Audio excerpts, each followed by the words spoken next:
یا اللہ. جب ہم استغفار بولتے ہیں تو اس کے ساتھ ایک لفظ اور بولا جاتا ہے توبہ. کہتے ہیں بھائی توبہ استغفار کریں، توبہ استغفار کریں. تو بولے تو یہ دو لفظ ایک ساتھ جاتے ہیں، لیکن دونوں کی حقیقت میں فرق ہے، دونوں کے معنی میں فرق ہے. استغفار کہتے ہیں گزرے ہوئے زمانے میں جو ہم نے اللہ تعالیٰ کی معصیت و نافرمانی کی ہے اس پر اللہ تعالیٰ سے معافی طلب کرنا، ندامت اور شرمندگی کے ساتھ اللہ تعالیٰ سے معافی طلب کرنا، معافی چاہنا، اس کو استغفار کہتے ہیں. اور توبہ کہتے ہیں انہی گناہوں کو آئندہ نہ کرنے کا عزم مصمم کرنا. بات سنائی؟ تو استغفار کہتے ہیں گزرے ہوئے زمانوں میں جو ہم نے اللہ تعالیٰ کی نافرمانیاں کی ہیں سچے دل سے ندامت و شرمندگی کے ساتھ اس پہ اللہ تعالیٰ سے معافی مانگنا، اور انہی گناہوں کو آئندہ نہ کرنے کا عزم مصمم کرنا، اس کو توبہ کہتے ہیں. جب انسان ان شرائط کا خیال کرتے ہوئے اللہ تعالیٰ سے معافی مانگتا ہے پھر اللہ تعالیٰ راضی ہو جاتے ہیں.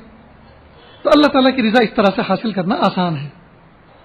تاہم ایک بات یاد رکھیں، جتنے بھی ذکر اذکار ہیں اگر بندہ غفلت سے بھی کرے تو بھی انشاءاللہ اس کا نفع اس کو ملے گا، کچھ نہ کچھ نفع اس کو ضرور ملے گا، حضوری تاہم مطلوب ہے.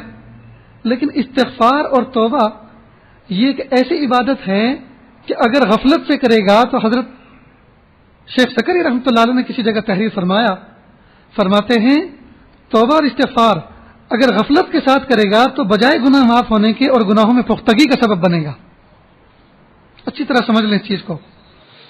توبہ اور استغفار اگر غفلت سے بندہ کرے گا تو بجائے معاف ہونے کے اور گناہوں میں پختگی کا سبب بنے گا.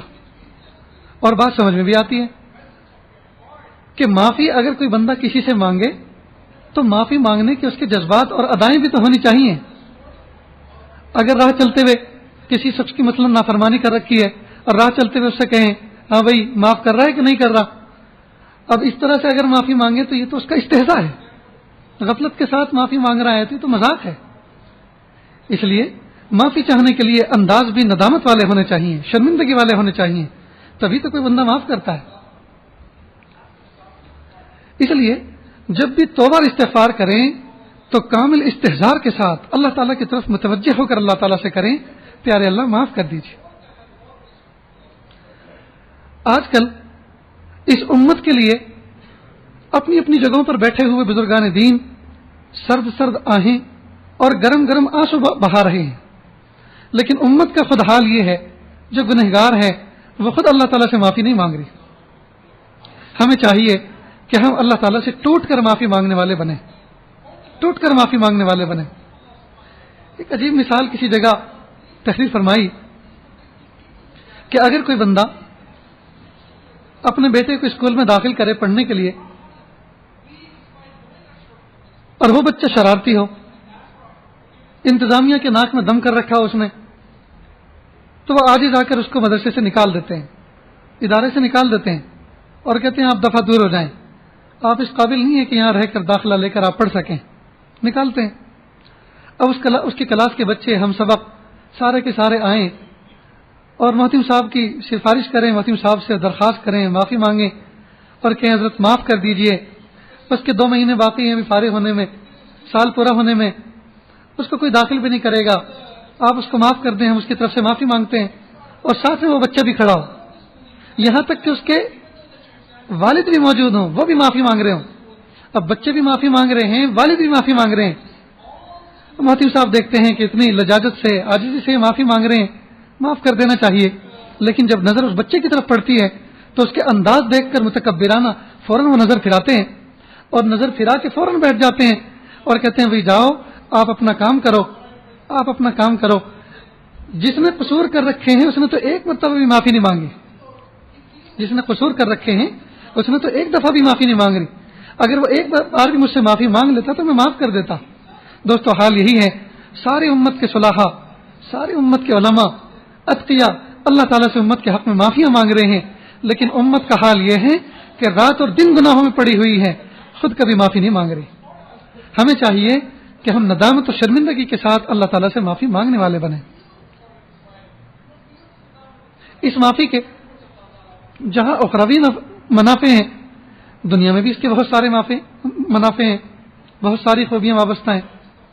اللہ والوں کے پاس جب سالکین جاتے تھے، طالبین جاتے تھے، تو اللہ تعالیٰ سے ٹوٹ کر معافی مانگتے تھے، اللہ تعالیٰ سے استغفار کرتے تھے، توبہ کرتے تھے کہ ہمارا دل توبہ استغفار کے ذریعے سے صاف ہو جائے، تاکہ اللہ والے کی صحبت میں جب ہم بیٹھیں تو خاطر خواہ ان سے ہم فائدہ اٹھائیں. سورت کے اندر ایک بزرگ تھے، حضرت حکیم فخر الدین صاحب رحمۃ اللہ علیہ. حضرت شاہ وسیع اللہ صاحب رحمۃ اللہ علیہ جو حضرت تھانوی رحمۃ اللہ علیہ کے اجل خلفاء میں سے تھے، ان سے وہ تعلق رکھتے تھے. چنانچہ حضرت شاہ وسیع اللہ صاحب رحمۃ اللہ علیہ جب بمبئی تشریف لائے تو یہ ملاقات کے لیے سورت سے بمبئی کا سفر کر کے چلے، اور کئی روز پہلے مسلسل صلاۃ التوبہ اور استغفار کر رہے تھے. صلاۃ التوبہ پڑھتے تھے، استغفار کرتے تھے. جب حضرت سے ملاقات کے لیے پہنچے، حضرت نے ان کو دور سے دیکھا تو جامی صاحب ایک خادم تھے، ان کو کہا، عالم تھے، کہا کہ آپ مجھے کھڑا کریں. چنانچہ سہارا دے کے ان کو کھڑا کیا گیا، ان سے معانقہ کیا، خوب سینے سے چمٹایا، تھوڑی دیر کے بعد چھوڑا، پیچھے ہٹے، پھر ان کے چہرے کو دیکھا، پھر ان کو سینے سے لگایا، دوبارہ معانقہ کیا، پھر کافی دیر تک چمٹائے رکھا، پھر پیچھے ہٹے، پھر ان کے چہرے کو دیکھا، پھر سینے سے لگایا اور کہا، ماشاءاللہ آپ تو ایسے ہیں، آپ یہاں تک تکلیف کر کے تشریف لائے، مجھے تو آپ سے ملاقات کے لیے خود وہاں آنا چاہیے تھا. یہ توبہ اور استغفار کی برکت تھی. دل کو صاف جو کر لیا تھا، دل کو توبہ اور استغفار کے ذریعے سے گناہوں سے دھو جو لیا تھا. اس لیے دوستو اس کی بڑی اہمیت ہے. ہمیں چاہیے کہ ہم خوب توبہ اور استغفار کریں. یہ عاجز کہا کرتا ہے، ہر عبادت کے لیے بندے کو نیک ہونا ضروری، ہر عبادت کے لیے بندے کو نیک ہونا ضروری. توبہ اور استغفار وہ عبادت ہیں جس کے لیے بندے کا گنہگار ہونا ضروری ہے. بھائی بندہ گنہگار ہوگا تبھی تو اللہ سے توبہ اور استغفار کرے گا. لہذا اگر کوئی گنہگار ہے، اور ہم سب گنہگار ہیں، خطا کار ہیں، تو ہم مایوس نہ ہوں. اللہ رب العزت نے رحمت کی ایک کھڑکی یہ بھی کھولی ہوئی ہے کہ اگر آپ ایسے ہیں تو آپ اس دروازے سے، اس کھڑکی سے ہمارے پاس اس کھڑکی سے ہمارے پاس آ جائیں اور ہمارا قرب حاصل کر لیں. میرے بھائیوں، اللہ رب العزت نے ہمیں فرصت کا غنیمت موقع عطا فرمایا ہے، ہم اس کی قدر کر لیں. ہم نے دیکھا جو حضرات ان ملکوں میں رہتے ہیں، وطن کے رہنے والے ہیں، جب کبھی بیمار ہو جاتے ہیں اور بیماری کوئی ایسی ہو جو لمبا علاج چاہتی ہو، تو پھر یہاں علاج نہیں کراتے بلکہ سفر کر کے وطن آتے ہیں. پوچھیں بھائی کیوں وہاں آ رہے ہیں، آپ کے یہاں تو یہاں سے زیادہ اچھے ڈاکٹر ہوں گے. کہ بات یہ نہیں، بات کچھ اور ہے کہ ڈاکٹر تو وہاں بھی موجود ہیں، لیکن وہاں ڈالروں میں علاج ہوتا ہے اور یہاں روپیوں میں ہو جاتا ہے. یہاں سستا ہے. سستے کو دیکھ کر وطن کی راہ لیتے ہیں، علاج کرانے کے لیے وطن جاتے ہیں. میرے بھائیو کیوں؟ اس لیے کہ دنیا میں ہم اپنی ظاہری علاج کے لیے سستا تلاش کر رہے ہیں. آج موقع غنیمت سمجھیں، آج سودا سستا ہے. اگر ہم نے کسی بندے کا کوئی قصور کر رکھا ہے، غلطی کر رکھی ہے، 2 لفظ کہے کہ وہ ہمیں معاف کر دے گا. لیکن اگر ہم نے دنیا میں اس سے معافی نہ مانگی، میدان محشر میں ماں جیسی پیاری اور باپ جیسا پیارا اور بھائی جیسا مشفق، جی اگر اس کا کوئی حق نکلتا ہوگا تو وہاں وہ معاف نہیں کریں گے، اپنا حق لیں گے، اپنا حق لیں گے. اور وہاں حق میں کیا دیا جائے گا؟ مقبول نمازیں، مقبول حج اور عمرے، مقبول روزے دیے جائیں گے. دوستو ہمارے پاس ہے ہی کیا، ہم دیں گے کیا؟ اور اگر دینے کو کچھ نہیں ہوگا تو ان کے گناہ ہمارے سر لاد دیے جائیں گے. اس لیے سودا سستا ہے. یہاں 2 لفظ کہہ کر بھائی اللہ کے واسطے معاف فرما دیں. حضرت جی نے فرمایا تھا کہ یہاں اگر کسی کی غیبت کر رکھی ہے، نافرمانی کر رکھی ہے، پیٹھ پیچھے باتیں کر رکھی ہیں، تو اس سے معافی مانگ لیں اور کہیں بھائی آپ کے بہت سارے حقوق میرے ذمے واجب تھے، ضروری تھے، میں ان کو ادا کرنے میں کوتاہ واقع ہوا ہوں، اللہ کے واسطے آپ مجھے معاف فرما دیں. 2 لفظ کہہ کے کام بن سکتا ہے، لیکن میدان محشر میں یہ 2 لفظ سے کام نہیں چلے گا. وہاں تو مشفق لوگ، پیارے پیارے لوگ اپنے حقوق کو طاقت کے زور پر لے لیں گے. اللہ تعالیٰ سے کہیں گے کہ آپ ہمارا حق دلوائیے. اس لیے دوستو اللہ تعالیٰ سے ہم ٹوٹ کر معافی مانگنے والے بنے.